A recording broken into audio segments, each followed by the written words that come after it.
Okey, jom teman aku shave misai gunakan shaver daripada Ancient ni. Shaver ni memang aku dah banyak kali review lah. Memang ni paling best aku guna. Sebab apa? Aku boleh shave dengan singkatnya. Maknanya aku boleh shave misai aku dengan masa yang singkat dan dia tak menyakitkan. Itu yang paling best dengan shaver daripada Ancient yang jenis model ni. Jom kita start. So first kali kita just keluarkan dia punya kat tepi ni.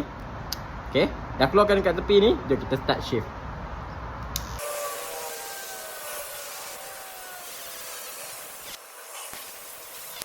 Okay, so kalau korang tengok dah pendek dah. Jadi tinggal untuk guna yang bahagian atas ni pula. So sebelum korang guna yang atas ni, korang kena tutup dulu yang tadi. Tutup dulu. So kita bawa on yang tadi. Okay, so memang dapat singkatkan masa dan tak menyakitkan. Sebab apa?